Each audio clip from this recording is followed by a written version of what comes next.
My brother's mother-in-law invited his ex to the house a week before his wedding and let her answer the door. Okay, I need some serious outside perspective on this because my family is split, and I'm still not sure if I was a hero or a villain in this story. It's been a few months, but it all feels like it happened yesterday. Let's start at the beginning.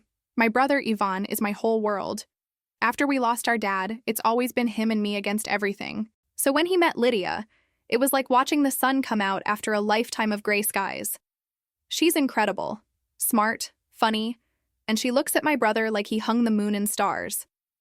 They're not one of those dramatic, fiery couples. They're a team. They built this beautiful life together in Barranquilla, in a breezy duplex where the doors were always open and the smell of coffee was always in the air. Their place was the heart of the family. It was just understood that you could drop by anytime.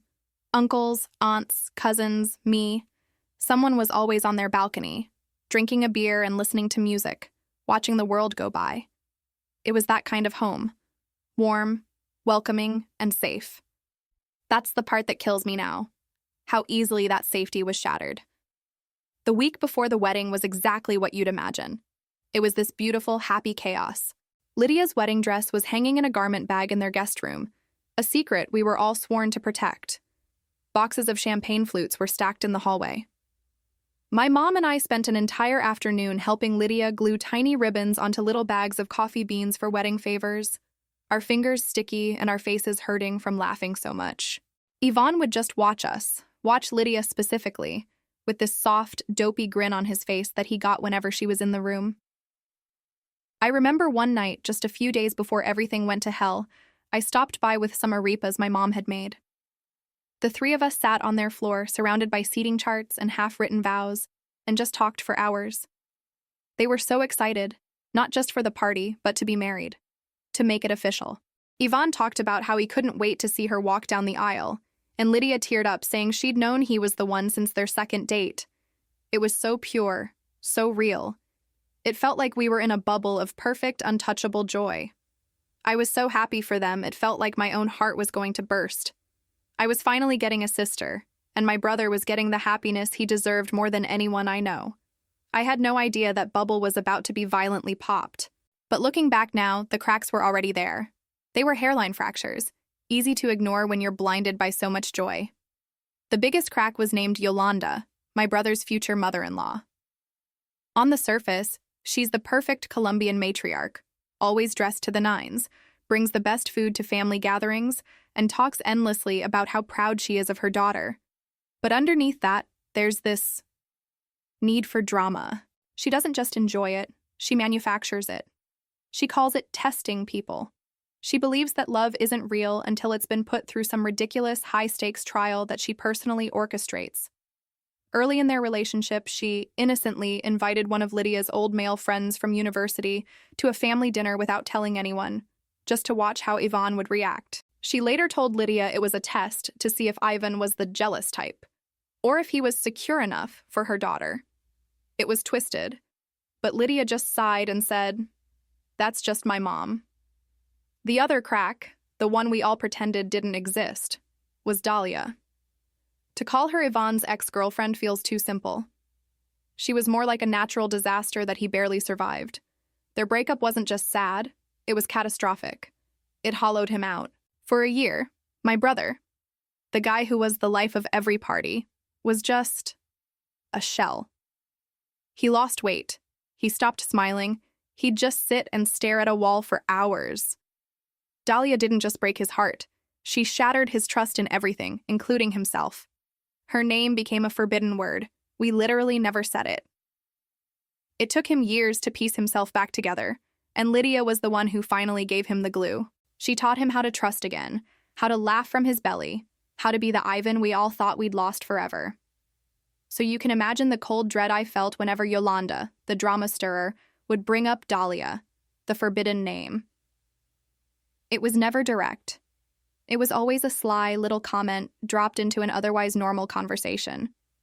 She'd look at Lydia and say things like, "A man with a past as intense as Ivan's needs a strong woman. Are you strong enough, mija?" She once cornered me in the kitchen while Lydia was in the bathroom and asked me point blank what Dahlia was like. I remember my blood running cold. I just mumbled something about it being a long time ago and changed the subject. But she had this glint in her eye, this unsettling curiosity. She seemed to think the ghost of Dahlia was some kind of final boss Lydia had to defeat to prove her worth. To Yolanda, a peaceful, stable love wasn't a real love. It needed a villain, and it was becoming terrifyingly clear that she was trying to cast Dahlia in that role, whether she was in our lives or not. So it was Tuesday, 4 days before the wedding. I was heading over to their place because Lydia had texted me in a panic about the seating chart. Apparently, 2 cousins had gotten into a fight and couldn't be at the same table, and she needed a fresh pair of eyes. I remember walking up the stairs to their duplex, juggling my purse, my phone, and a box of pastelitos I'd picked up on the way. I was smiling, thinking about how silly and small these little dramas were compared to the huge, happy thing that was about to happen. I didn't even knock, I just used my key like I always did. But the deadbolt was on. That was weird. They never locked the deadbolt during the day. I knocked, balancing the pastry box on my hip. I heard footsteps, quick ones, and for a second I thought maybe they were having a secret pre-wedding moment and I was interrupting. The door swung open, and it wasn't Lydia. It wasn't Ivan. It was Dahlia. The woman who broke my brother stood in his doorway, wearing a dress I'm sure cost more than my rent, and a smile that didn't reach her eyes. The air went out of my lungs. I felt the box of pastries start to slip from my fingers. My brain just short-circuited. For a solid 10 seconds, I couldn't process what I was seeing. It was like seeing a character from a horror movie standing in your kitchen. It just didn't compute. And then she said it, her voice sickly sweet. Surprise! I must have looked like a complete idiot, just standing there with my mouth open. She stepped aside, a perfect hostess gesture that made me want to scream, and gestured for me to come in. I stumbled inside, my own home away from home feeling like a hostile alien planet. And the scene in the living room? It's burned into my memory. Ivan was sitting on the sofa, but he wasn't really sitting. He was frozen, ramrod straight, staring at a spot on the floor like it held the secrets to the universe. He was pale. Not just a little pale, but that awful, waxy gray color people get after a car accident. He looked like all the blood had been drained from his body. And Lydia was standing by the window, her arms wrapped around herself so tightly she looked like she was trying to keep her own organs from spilling out. And then there was Yolanda. She was standing by the breakfast bar, sipping a glass of water, beaming like she had just unveiled a masterpiece. She saw the look on my face and had the audacity to chuckle. "Patricia, don't look so shocked. I invited her." She said it so proudly. My brain was still trying to catch up. "You... what?" I managed to choke out. "Dahlia and I had a lovely chat the other day," Yolanda continued, her voice dripping with condescension. "I thought it was important for Ivan to get some closure before he starts his new life, to close that chapter, for good." She looked over at her own daughter, who was visibly trembling. "Lydia, darling, don't be so insecure. This is a sign of strength. It shows you're not afraid of his past." I couldn't believe what I was hearing. It was like living in a nightmare. The air was thick and heavy. You could have cut it with a knife. Ivan hadn't moved. He hadn't even blinked. It was then that Dahlia drifted over towards the sofa, her eyes locked on my brother. She had this little smirk on her face, this look of triumphant pity. She stopped right in front of him and cooed, "I just want to make sure he's really happy." And then she reached out. Her hand, with its perfectly manicured nails, moved in what felt like slow motion, and she laid her fingers on his forearm. That was it. That was the moment something inside me snapped. It wasn't just a touch. It was a claim. A violation. She was touching him in his own home, a home he had built with Lydia, a safe space that was now contaminated. I saw Ivan flinch, a tiny, almost imperceptible shudder. But I saw it, and in that instant, every ounce of love and protective instinct I have for my brother ignited into pure, white-hot rage. The pastries, the seating chart, the wedding, it all vanished. All I could see was this monster putting her hands on him, and the other monster who had let her in the door, smiling about it. The war had just been declared, and they had no idea who they were dealing with. The air left the room. It wasn't a metaphor. I literally felt the oxygen get sucked out, replaced by something thick and poisonous. My vision narrowed until the only thing I could see was Dahlia's hand on my brother's arm. Everything went quiet. I couldn't hear the street noise from the balcony or the hum of the refrigerator anymore. There was only a low, furious ringing in my ears.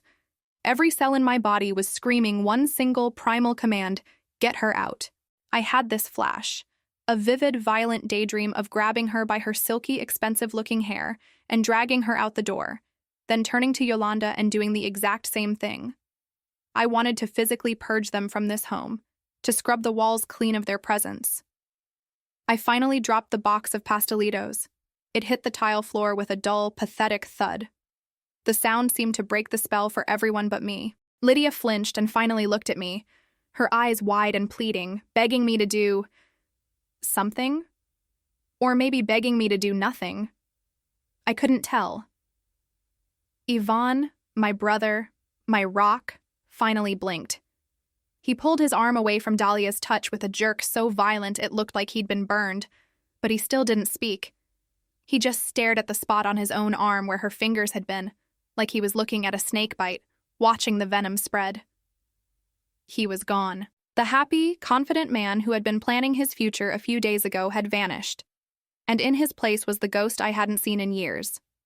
The hollowed-out shell of a man she had left behind.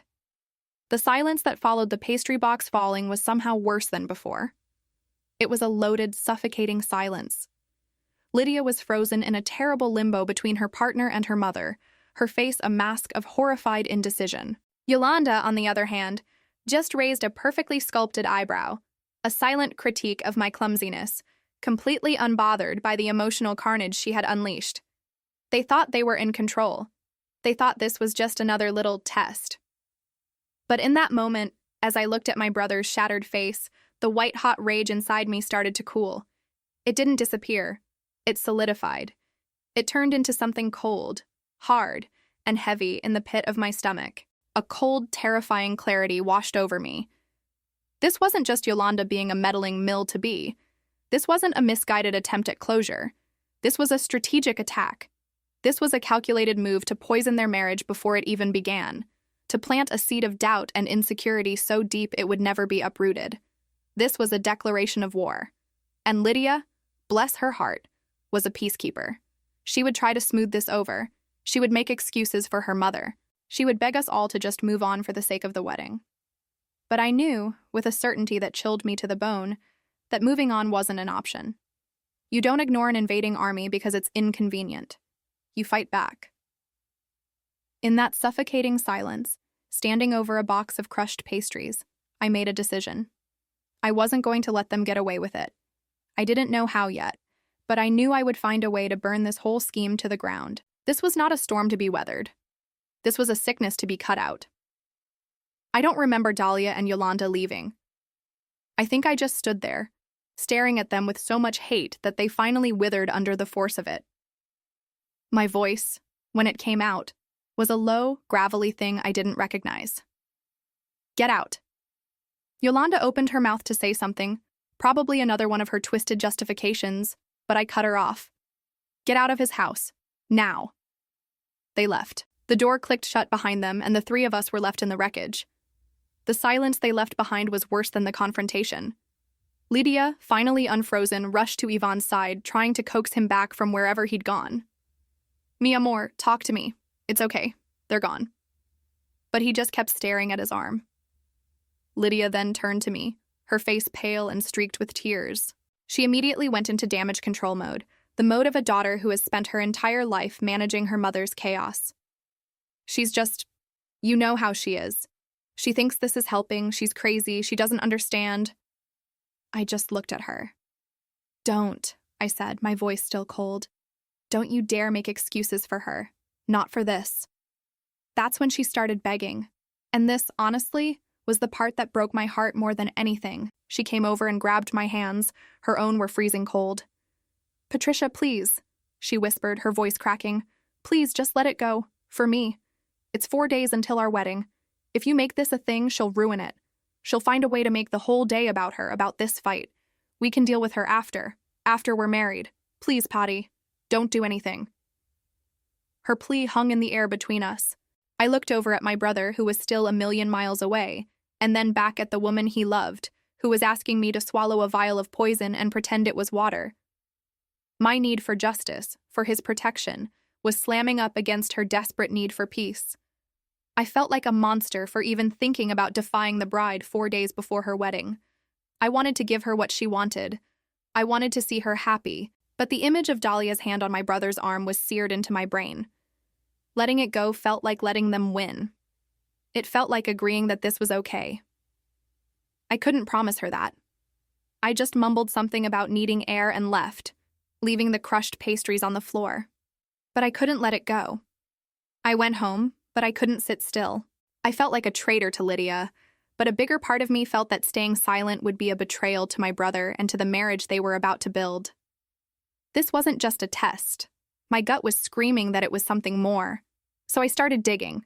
I felt disgusting doing it, like I was violating their privacy, but I couldn't stop myself. Their security system has an app on my phone since I sometimes house sit. I pulled up the footage from the front door camera, and there it was. Yolanda and Dahlia didn't arrive separately. They pulled up in the same car. Yolanda got out of the driver's side, and they walked to the door together, laughing about something on Dahlia's phone. They looked like old friends heading to brunch. My blood ran cold. This was premeditated. That was bad, but it wasn't the bomb. The bomb, the thing that made my stomach drop through the floor and my hands start to shake, I found on Dahlia's public Instagram profile. She had posted a story not an hour before I arrived at their apartment. It was a selfie of her, looking smug and beautiful, in the car. Yolanda's car. The caption was what stopped my heart. 1 week left. Never say never. I felt like I was going to be sick. A story like that could be interpreted a million ways as just being petty and vindictive. But then I saw the comments on her most recent grid post, a picture from a few days prior. Tucked among the fire emojis from her friends was a comment from an account I recognized. It was Yolanda, and all it said was a single, cheerful, red heart emoji. A heart. My future Mill was publicly, proudly, heart emojiing the woman who had been invited to ambush her daughter's fiancé days before their wedding. The proof was right there, in black and white, and red. This wasn't a misguided attempt at closure. It was a coordinated attack, and the mother of the bride was the one who had drawn the map and handed the enemy the key. I've been staring at my phone for hours. The screen is the only light in my apartment, and it feels like I'm holding a live grenade. The pin is out, and my thumb is the only thing keeping everything from blowing up. Every time I look at the screenshots, Yolanda and Dahlia laughing in the car, Dahlia's smug selfie, that goddamn red heart emoji, a fresh wave of nausea rolls over me. This isn't just a smoking gun. This is a signed, notarized confession to a premeditated emotional assault on my brother, and all I can hear is Lydia's voice in my head, cracking as she begged me. Please, Potty, don't do anything. She wants peace. She wants to walk down the aisle in 4 days and marry the man she loves without her mother turning it into a circus. I get it. I really, truly do. A part of me, the part that loves her like a sister already, is screaming at me to just delete the pictures, bury the rage, and pretend I never saw any of it. For her. I tried to imagine that path. What would it look like? I'd show up to the rehearsal dinner tomorrow and smile. I would watch Yolanda, my brother's future ML, adjust Lydia's veil on the wedding day and tell her how beautiful she looks. I'd have to watch her hug my brother, Ivan, at the altar, whispering congratulations in his ear while I know she was actively trying to sabotage his happiness just days before. The secret would sit in my stomach like a tumor. Every fake smile, every toast to the happy couple from her would feel like a personal insult. And the marriage would start on this foundation of lies. This poison would seep into everything. Because if Yolanda gets away with this, what's next? What test will she come up with on their first anniversary? When they decide to have kids? This wasn't an ending. It was a precedent. We'd be showing her that her manipulations work, that we will always choose a fragile peace over an ugly truth. Then my mind goes to the other path, the nuclear option. I picture myself calling Lydia and Ivan, telling them they need to come over. I imagine airplaying the screenshots to their TV. I see the look on Lydia's face, the horror, the humiliation, the heartbreak of seeing undeniable proof that her own mother conspired against her happiness. And then what? A massive fight? Lydia calling her mom, screaming and crying? The wedding, this beautiful thing they've spent a year planning, would be consumed by this drama. Families would take sides. It would be an implosion. What if it was too much?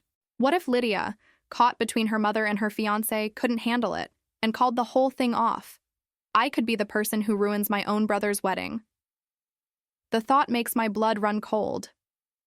Lydia asked me, begged me to stand down. Going against the bride's direct wishes days before the ceremony is a cardinal sin. So here I am, caught in this impossible dilemma.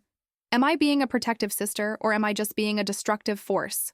Am I so blinded by my hatred for Dahlia and my distrust of Yolanda that I'm about to blow up the one good thing my brother has? Aida for deciding that my brother's future peace might be more important than my future sister-in-law's temporary comfort? Even when she's the one who asked me point blank to leave it alone? This bomb is in my hands, and I have to decide if I'm going to defuse it and let the poison spread quietly, or if I'm going to detonate it and pray that my brother and Lydia survive the blast. I couldn't sleep. I just sat in the dark, the screenshots glowing on my phone, and I made my choice. I chose the ugly, painful truth over the pretty, poisonous lie. I chose my brother. I texted them both. Emergency, my place, now. When they arrived 20 minutes later, they looked exhausted and wary. Lydia's eyes were red-rimmed, and she wouldn't look at me directly. I think she thought I was going to give her an ultimatum or lecture her. Yvonne just looked numb. I didn't say anything. I just gestured for them to sit on my couch and turned on my TV. I connected my phone, and the silence in the room was deafening as the screen lit up. First, I played the security camera footage, the video of Yolanda and Dahlia pulling up together, laughing. Then I played it again, but this time with the audio. The camera had picked up their voices as they walked to the door, clear as day. Dahlia, sounding nervous. "Are you sure about this, Yoli? Lydia is going to kill us." And then Yolanda's voice, sickeningly confident. "She'll get over it. It's for her own good. He needs a little reminder of what he gave up before he closes the door for good. It's the ultimate test." Lydia made a small, strangled sound in the back of her throat. Yvonne's hand, which had been resting on her knee, clenched into a fist. I didn't pause. I swiped to the next image, Dahlia's Instagram story. The smug selfie, the caption, "Never say never." Then the final screenshot, Yolanda's red heart emoji comment, a bright, cheerful beacon of her betrayal. I let the evidence just hang there on the screen, illuminating their shocked faces. The room was dead silent for what felt like an eternity. Finally, I turned to Lydia. My voice was quiet, no anger left in it, just a profound sadness. "I know what you asked me to do," I said, "and I love you enough to have almost done it. But you have a choice to make right now before you sign that paper on Saturday. This is your future. Do you want to start your marriage protecting your mother's chaos, or do you want to start it protecting your partner's peace?" That was the moment everything changed. I saw it happen. I saw the scared daughter who had spent a lifetime managing her mother's drama just evaporate. Lydia's spine straightened. The tears on her face seemed to dry up, and her expression hardened into something I'd never seen before. Pure, cold fury. She looked from the screen to Ivan, whose face was a mask of pain, and it was like a switch flipped. She wasn't a daughter anymore. She was a partner, a protector, a wolf. She took out her phone, her movements sharp and precise. She didn't yell. She didn't cry. She called her mother, put her on speaker, and when Yolanda answered with a cheerful, "Mija," Lydia's voice was ice. "You are no longer in my wedding party. You can come as a guest if you choose, but you will not be involved in any other way. We will talk about the rest of our relationship after the honeymoon. Or maybe we won't." She hung up before Yolanda could even respond. Then she and Ivan, in perfect sync, blocked Dahlia on everything. The next morning, Yvonne had all the locks on their duplex changed. The wedding happened. It was beautiful. Yolanda showed up late, wearing black, and sat in the back. She sulked for 3 days and then left. My brother and Lydia said their vows, and they were stronger and more united than I had ever seen them. They started their marriage as an unbreakable team. Things are good now. Really good. But the fallout in the extended family was messy, and I know I'm seen as the one who threw a grenade into the final days before the wedding. I ignored the bride's direct request and forced a confrontation she was desperate to avoid.